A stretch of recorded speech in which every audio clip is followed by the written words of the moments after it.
Bienvenidos a todos, mi nombre es Daniel Gallego, soy profesor del área académica de responsabilidad corporativa, calidad y excelencia del Buró Veritas Centro Universitario y voy a hablaros de una nueva forma de gestionar las empresas, una nueva forma de pensamiento en la gestión empresarial. La hemos titulado a esta clase Lean Thinking. Lo he dividido la clase en 5 partes. En la primera vamos a intentar ver de dónde venimos, por qué se llega a este tipo de filosofía. Luego intentaremos entender la filosofía en el apartado segundo. Luego, como todo proceso tiene un método que desglosaremos y al final, pues en el capítulo 4 veremos qué tiene de bueno todo este sistema, toda esta filosofía. Como no podía ser de otra manera, sacaremos conclusiones sobre ello. Comprendamos la situación. Decía Galileo que todas las verdades son fáciles de entender una vez descubiertas. El problema es descubrirlas. Nada de lo que vamos a ver hoy es sorprendente. Lo que sucede es que no es sorprendente una vez que te lo han dicho. Hasta el momento en que reparas sobre ello, pues las cosas no se han estado haciendo así. ¿Desde dónde venimos? Pues venimos de todos estos hitos y todos estos personajes que se pueden ver en la pantalla. Todo ello arranca pues con el sistema capitalista de consumo, en el que había que hacer producción masiva de productos, y esto tiene su origen con un señor llamado Eli Whitney, que es el primero que se le ocurre producir en serie. El segundo personaje que aparece para mí es muy relevante porque es uno de los fundadores de la saga que da lugar a la empresa que va a ser el embrión de toda esta filosofía, que es Toyota. A continuación, el tercer personaje es muy importante en la organización industrial y en el sistema productivo del siglo XX, que es Frederick Winslow Taylor, que dio lugar a la Organización Científica del Trabajo. Fue el primero que se atrevió a decir cuánto había que tardar en hacer un producto, de una manera científica y totalmente medida. Muy conocido es Henry Ford, porque popularizó la producción en cadena y hizo cientos de miles de unidades del Ford T, que se convirtió en el primer vehículo de masas. El siguiente personaje es el fundador de Toyota, el señor Kiichiro Toyoda, hijo de Saiichi Toyoda, y en 1933 funda la empresa que va a ser el embrión de este sistema que llamamos Lean. Son muy importantes dos figuras a continuación, Edward Deming y Joseph Juran, aunque hemos puesto a Deming como principal figura de esto, porque después de la Segunda Guerra Mundial fueron los que enseñaron en Japón el control estadístico de procesos y la calidad total, y esto les marcó de una manera muy importante. Todo esto es producción en masa, es producir en economía de escala, cuanto más mejor, cuanto más produzco, más barato me sale la unidad. El siguiente personaje es el señor Taiichi Ohno, que fue director de producción de Toyota y es la primera persona que se cuestiona la producción en masa. Este señor le envían a trabajar a Ford y se da cuenta que los lotes de producción de Ford son gigantescos. Y eso no es exportable a Japón, donde se hacían pequeños lotes. Sin embargo, hay un fenómeno muy interesante y es que se da cuenta, y es los supermercados americanos, algo que no había en Japón. Se da cuenta de que un consumidor de un supermercado llega con su lista de compra, que es totalmente diferente a la del consumidor que acaba de entrar y seguro que totalmente diferente del siguiente que va a entrar detrás de él. Sin embargo, él va a las estanterías, coge el producto que necesita y al final termina su compra. Alguien se encarga de coger y reponer ese producto que se van llevando los consumidores y a su vez hay otra persona que se encarga de reponerlo en el almacén de donde salen los productos que se llevan a las estanterías. Es decir, hay un sistema de reposición del cual va tirando el cliente. Veremos que todo esto va a ser muy importante para el sistema Lean, lo veremos más adelante. También decir que esta empresa japonesa, Toyota, desarrolló una cantidad de herramientas enormes que hoy, por hablar de filosofía, no vamos a profundizar en ellas, pero que más adelante en alguna otra masterclass podemos hacerlo, como el Poka-yoke, los 5 porqués, el Jidoka, hay los 5 ceros, un montón de herramientas que son muy útiles para los objetivos que vamos a buscar. El siguiente gran personaje es Womack, porque publicó un libro que fue un bestseller, fue muy popular, donde nos enseñó a todos qué implicaba la nueva filosofía Lean, el Lean del siglo XXI. Decir que a partir de Ono tenemos que hablar de algo, un sistema de producción ya no en masa, sino un sistema de producción que conoceremos con el nombre de pool. Luego veremos por qué. La producción en masa, que hasta ahora se había estado utilizando, lo que implicaba era hacer grandes lotes de un solo tipo de producto. Ahí tenemos imágenes en las que se puede ver Ford, en la que bueno, el propio fundador de la empresa, Henry Ford, llegó a decir que haría un coche de cualquier color mientras que fuera negro. O sea, hasta ese punto llegó la estandarización del producto. Estos productos eran exactamente iguales para todo el mundo, no se podían personalizar, los coches no tenían paquetes de opciones como ahora, y eran todos exactamente iguales. Esto implicaba que era muy fácil porque prácticamente estaban haciendo todo el tiempo lo mismo. ¿Qué sucede? Que esto bueno, es válido mientras que la economía esté en crecimiento continuo, es decir, en épocas de crecimiento económico constante. Además, era muy económico porque los trabajadores de las cadenas de montaje o de producción eran personas que sabían hacer un trabajo muy sencillo, pero no eran trabajadores cualificados, eran especialistas en tareas simples. Fue muy criticado. Quisiera recordar la película Tiempos modernos de Charles Chaplin, en la que se ve al trabajador que sale de su puesto de trabajo y se va con movimientos un poco espasmódicos de lo que había estado haciendo durante 8 o 10 horas en esa cadena de montaje. Fue muy criticado, pero en su momento tuvo un tremendo éxito y consiguió que un producto que en principio tenía que ser muy caro y muy elitista llegara a muchísima más gente, con lo cual cumplió un poco su misión. Pero estamos en el siglo XXI, y en el siglo XXI estamos viendo cosas muy espectaculares. Por ejemplo, la personalización.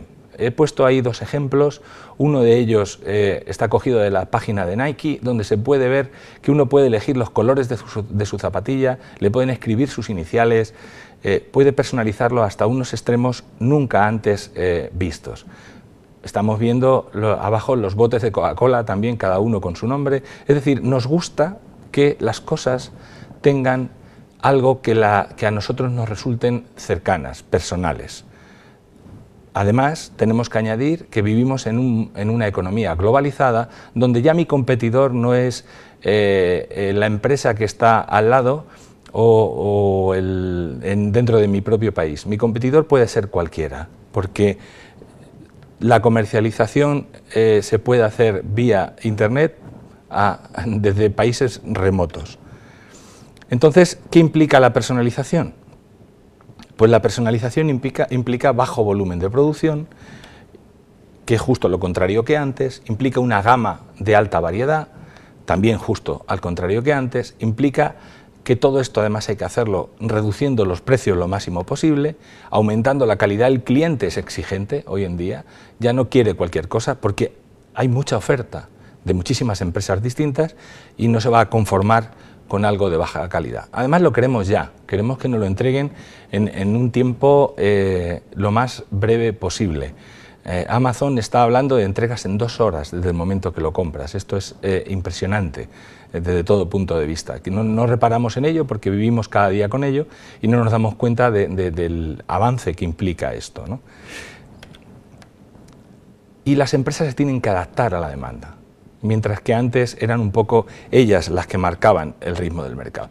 Y estamos en un mundo globalizado que va a implicar que la competencia es mundial, una enorme flexibilidad, una exigencia de flexibilidad en las empresas, que los precios se reduzcan cada vez más, es decir, el consumo masivo ha hecho que para que las cosas lleguen cada vez a más gente, los precios tienen que ser cada vez más baratos. Un crecimiento del comercio como nunca se había tenido antes. Se estima que entre 1950 y el año 2005 el consumo de un ciudadano de un país occidental se multiplicó por 50. Expansión de los mercados. Los mercados ya no son mi país, ni mi región, ni siquiera mi continente. Los mercados son allí donde me compren mi producto. Se han borrado las fronteras. Todo esto implica una nueva forma de hacer las cosas. Y entonces, pues, las empresas tradicionales no les queda otro remedio que aquella famosa frase del Apolo 13. Houston, tenemos problemas. ¿Y qué problemas son? Pues que tengo muchos inventarios, que hay mucha competencia, la calidad, que tengo... que pierdo dinero, que mis ventas bajan, que me piden rapidez, personalización, adaptación, que bajen los precios, que la cuota de mercado está más discutida que nunca, y todo ello me provoca desorden, me provoca caos. ¿Qué podemos hacer?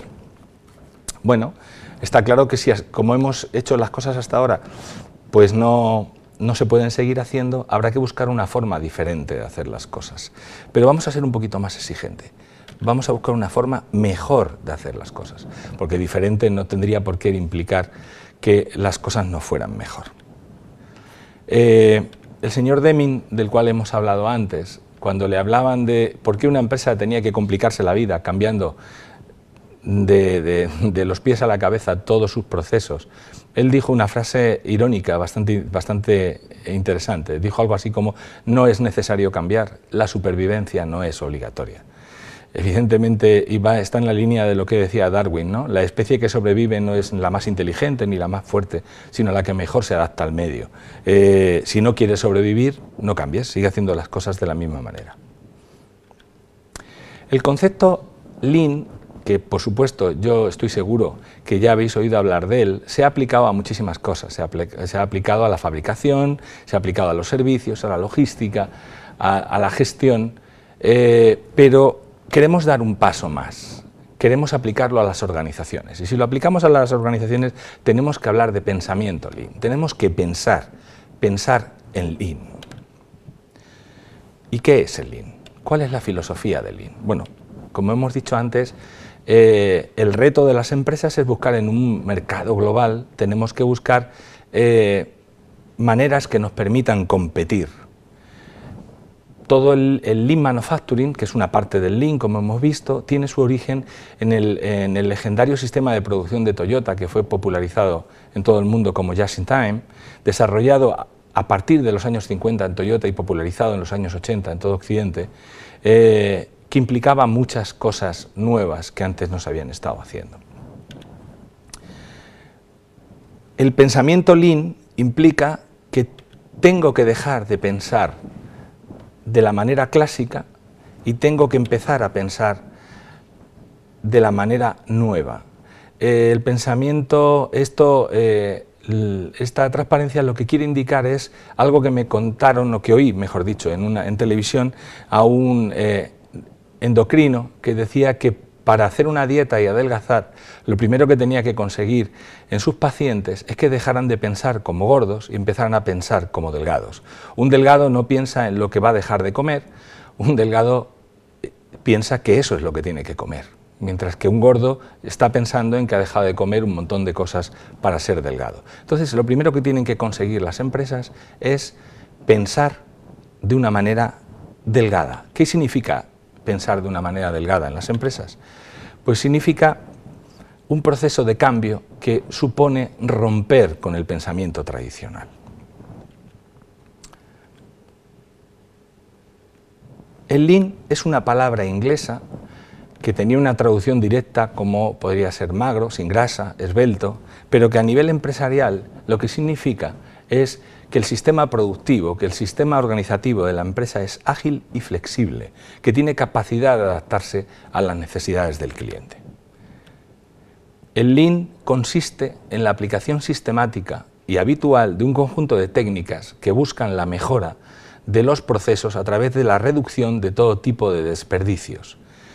Desperdicio, en japonés muda, palabra que utilizaremos a lo largo de esta clase, es cualquier proceso o actividad que usa más recursos de los estrictamente necesarios. Dicho de otra manera, cualquier cosa que tiene coste y no añade valor al producto o servicio final, algo por lo que el cliente no estaría dispuesto a pagar. Por lo tanto, es tirar dinero. Decía Taiichi Ohno, que hemos visto al principio como padre de este nuevo sistema, porque era el director de producción de Toyota, que el objetivo más importante que se había planteado Toyota era incrementar la eficacia de la producción, eliminando de forma consistente e implacable, son dos adjetivos muy rotundos, consistente e implacable, las mudas, que en castellano es el despilfarro. La mayor parte de los trabajos dentro de un proceso no aportan valor al producto final, lo vamos a ver luego. En un proceso cualquiera, el 95% de las cosas que se hacen no tienen valor añadido. Solo por un 5% de ellas el cliente estaría dispuesto a pagar lo que está pagando. ¿Qué quiere decir eso? Pues que ese 95%, aunque nosotros lo consideremos indispensable, porque a veces es inevitable tener que hacer ese tipo de tareas, es una muda o despilfarro que si pensamos de otra manera, pues a lo mejor encontramos un camino para eliminarlo. El señor Taiichi Ohno dijo que había 7 mudas, 7 desperdicios tradicionales. El primero de ellos era el exceso de producción. Producir en exceso o con demasiada antelación implica evidentemente costes de almacenaje, implica la obsolescencia de las piezas si están mucho tiempo en el almacén, implica que se puedan deteriorar, implica inmovilizado, el dinero vale dinero y tenerlo parado ahí cuesta dinero, implica ocupar las líneas de producción con piezas que no están vendidas, fabricando cosas que el cliente no me ha pedido, implica muchas cosas.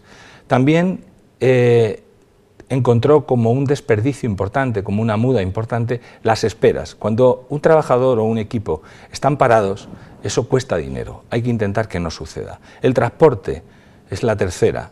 Ningún transporte, y digo bien, ninguno, es algo que el cliente esté dispuesto a pagar por ello, salvo el que se lo llevemos a la puerta de su casa, es quizá el único. Pero los transportes internos dentro de la factoría es algo que el cliente, tú no le puedes decir te voy a cobrar más porque es que he movido mucho las piezas de sitio. Entonces, pues habrá que moverlas lo menos posible. El sobreprocesado, trabajo o servicio adicional que el cliente ni siquiera percibe. El hacer cosas que el cliente al final no va a valorar, pues es una tontería, es tirar el dinero. El exceso de stocks, por todo lo que hemos dicho anteriormente. Si yo tengo unos enormes almacenes, pues tienen un montón de implicaciones, entre otras, que me van a impedir ver los problemas que tiene mi propia empresa. Los movimientos inútiles, cualquier movimiento que no añada valor. ¿Por qué vamos a ir de A a B y luego de B a C si yo puedo ir directamente desde A a C sin dar rodeos, ¿no? Fabricar piezas defectuosas es la séptima. Errores, tener que hacer reprocesos para que algo valga porque de primeras no ha valido. Todo eso es un coste inasumible. Y decía el señor Ohno 7 mudas, yo he añadido una más, que me parece uno de los mayores despilfarros hoy en día, y es el talento desperdiciado. No aprovechamos la capacidad de todos los trabajadores. En mis muchos años en la empresa privada, yo he visto en factorías de producción cómo se le decía a un trabajador, tú vienes aquí a hacer piezas, no a pensar. Me parece una barbaridad tan grande que no he podido evitar la tentación de incluirlo como otra forma de desperdicio. Todo el mundo tiene mucho que aportar, que nos dé lo mejor de sí mismo. Y hemos hablado del desperdicio, el muda, que son actividades que no añaden valor. Pero Toyota, esta transparencia es literal de Toyota, lo pone ahí, es de Toyota Motor Company, habla de más cosas, habla de mura como desequilibrio, carga de trabajo que no está equilibrada, de forma que hay momentos en los que el trabajador no tiene prácticamente trabajo y otros en los que no da abasto, o líneas que hay puestos, líneas que tenían que ir todos los puestos al mismo ritmo y hay puestos que están sobrecargados y otros que están más tiempos parados que funcionando. El tercero es el MURI y es la sobrecarga por sistema. También hemos aprendido que no es bueno que se sobrecarguen los trabajadores ni los procesos. ¿Por qué? Porque provocan pues que al final haya accidentes laborales, piezas malas y máquinas averiadas. No es interesante. No estamos hablando de ese tipo de optimización.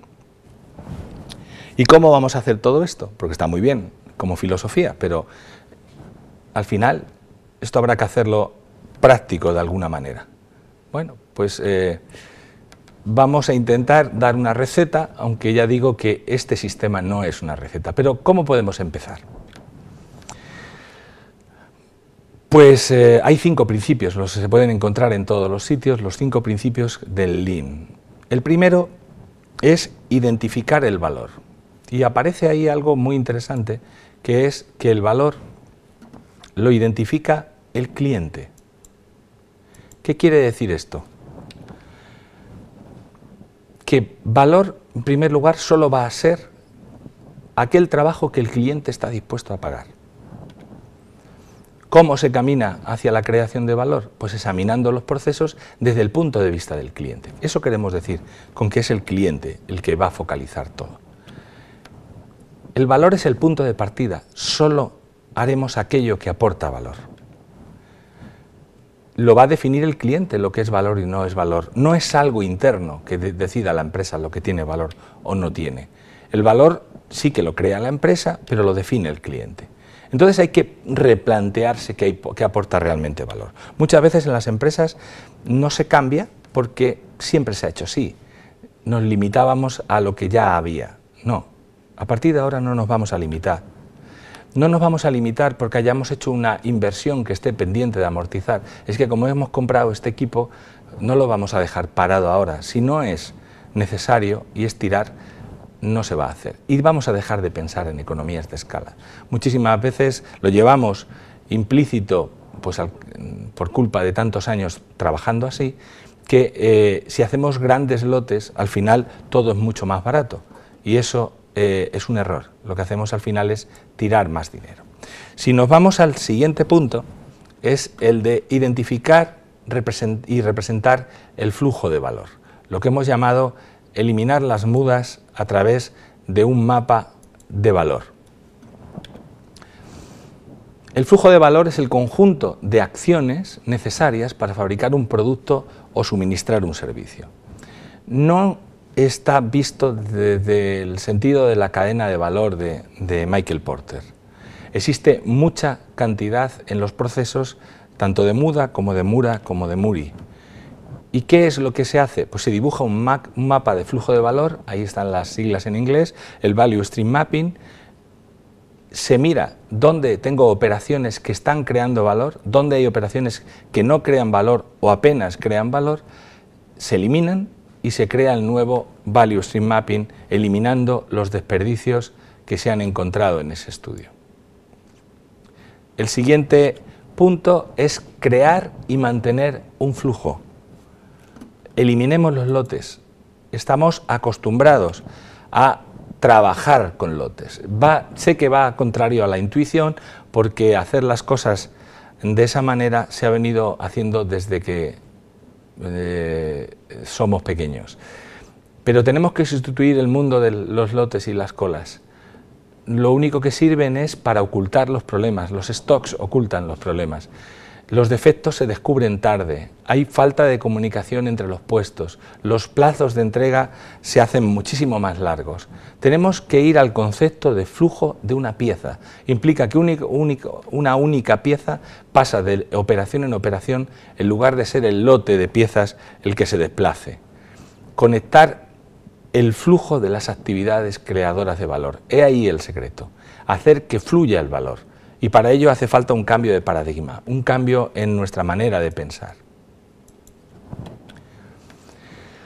El cliente tira de la producción, las tarjetas Kanban. Hemos hablado que el señor Ono descubrió el supermercado como algo maravilloso para llevarlo a los sistemas productivos. ¿Por qué? Porque es el cliente el que tira de la producción siempre. Entonces nos encontramos dos sistemas antagonistas, el sistema push y el sistema pull. El sistema push es el de siempre. Yo hago un estudio de mercado y me dedico a fabricar piezas con arreglo a mis previsiones de ventas. El sistema pull es algo totalmente distinto. Yo solo voy fabricando aquello que el cliente ya me ha dicho que lo quiere. El sistema push y pull son sistemas de gestión que funcionan perfectamente. El push es el sistema tradicional, se produce una cantidad de productos obtenida de las estimaciones de la demanda, aumentan los costes en almacenes para stock, se empujan los productos hacia el cliente. El sistema pool se produce solo la cantidad que ya ha sido consumida, grandes ahorros debido a mínimos almacenes, se produce lo que quiere el cliente y se le da solo lo que necesita. Se utiliza para este sistema un sistema que se llama el Kanban, es la única herramienta o de las pocas herramientas que vamos a por lo menos nombrar aquí lo que es una tarjeta visual que facilita el flujo continuo al controlar el avance del trabajo. Es como una orden de trabajo que va al revés, vas desde el cliente hacia el almacén de materia prima. Al estar conectados los procesos, baja el nivel de las aguas, es decir, el nivel de stocks. Vemos aquí una representación de cómo funcionaría esto. El cliente demanda el producto y la tienda se lo vende. La tienda tiene un stock mínimo porque en cuanto gasta producto para dárselo al cliente, se lo pide al almacén y el almacén lo distribuye. El almacén lo repone yendo a la fábrica, que a su vez se lo repone al almacén. Como vemos, el flujo de información va desde el cliente hasta el productor y el flujo de materiales va desde el productor hasta el cliente. Eso queríamos decir, el tema de cómo funcionaba el sistema pool. Y nos queda el último de los principios, la mejora continua que todos conocemos de la calidad, con una herramienta que se llama Kaizen. ¿Qué es el Kaizen? Bueno, Kaizen significa cambiar para mejorar, claro, porque cambiar para hacerlo todo igual o peor, pues no tiene mucho sentido. Es la búsqueda de la perfección, la búsqueda de la mejora continua, aprovechar sinergias, aprovecharnos de los otros 4 principios que van a formar con este un círculo virtuoso. Implica que si algo no funciona, hay que cambiarlo. Implica que si algo puede funcionar mejor, hay que mejorarlo. No nos podemos conformar de cómo están las cosas. ¿Y cómo se consigue esto? Pues muy sencillo. Detectamos una oportunidad de mejora, trazamos un plan, como siempre, documentamos la realidad, identificamos los desperdicios, hago una lista de las medidas a tomar, chequeo la viabilidad, la realidad, hago los cambios, mido los resultados después de los cambios, verifico que esos resultados son realmente correctos. Cuando todo está bien, lo que hago es estandarizar esa forma de funcionar, porque hasta ahora era solo un experimento. Luego hay que conseguir que todo el mundo trabaje de esa manera, que no es fácil. Celebro 5 minutos el éxito y empiezo de nuevo. Y esto es un bucle que repetiré continuamente cada vez que detecte una oportunidad de mejora. Para finalizar, hemos visto los 5 principios, pues como siempre, vamos a hacer algo, añadir un poquito más a estos 5 principios, una cosa más muy importante y más viniendo todo esto de un país como Japón. Hemos hablado de los 5 principios del Lean, bueno, pues vamos a hablar también de los 5 más 1 principios del Lean. ¿Cuál es el siguiente principio? Pues el respeto a las personas.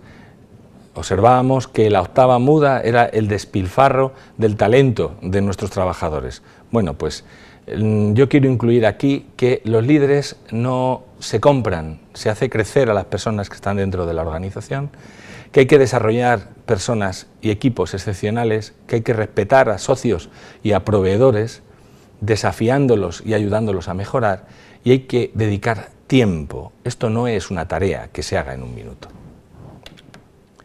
¿Cuáles son los beneficios del Lean?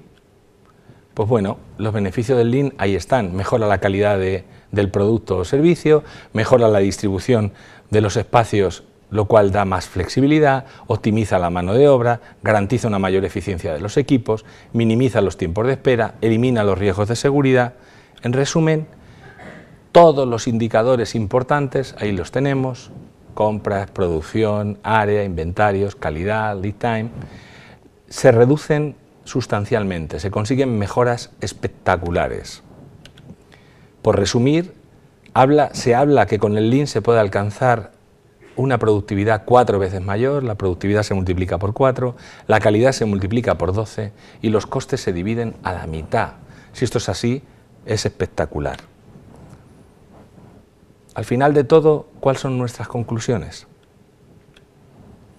Pues que sobre la base de un liderazgo firme que crea en esta filosofía y apoyándonos en el cero despilfarro, cero mudas, en mantener un flujo continuo utilizar un sistema pull en el que el cliente tire, cambiar siempre para mejorar y de manera continua, entremos en un bucle de mejora continua, y el respeto a las personas, podemos ir hacia el valor, entendiendo por valor todo aquello que el cliente está dispuesto a pagar. Esa es mi meta. En resumen, estamos construyendo éxito, cada vez más y más, con menos y menos. Nos convertiremos en líderes de innovación, porque también se aplica esto al I+D+I. Y la inversión en todo esto es mínima, porque lo que estamos haciendo es eliminar todo aquello que no es necesario. ¿Y esto ha funcionado en algún sitio? Puede preguntarse alguien. Bueno, pues en unos pocos.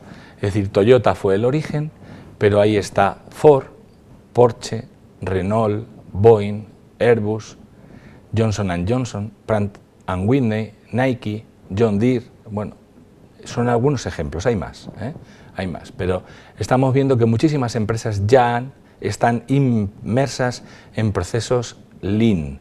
Airbus está transformando su sistema productivo con el Lean Manufacturing, pero su objetivo es que el Lean implique a toda la organización, por ejemplo. ¿Hay algún ejemplo de una empresa española que despierte admiración en el mundo, que haya universidades como la Universidad de Harvard que ha querido estudiar por el fenómeno que supone? Pues bueno, podemos hablar de una empresa que del diseño a uno de sus puntos de venta prácticamente lo hace en 2 semanas en todo el mundo, que atiende pedidos 2 veces a la semana, que entrega en cualquier sitio 2 días después de haberle hecho el pedido, ya está en los expositores, etiquetado y listo para vender, que fabrica en pequeños lotes, la mayoría en pequeñas cooperativas en países del primer mundo, que crea 3.000 nuevos productos al año, es la media de la industria. Esta compañía sola crea 11.000, que mientras que el resto de las compañías venden a precio original entre el 60 y el 70% de sus productos y lo demás lo tiene que vender luego en mercados secundarios como outlet, etcétera.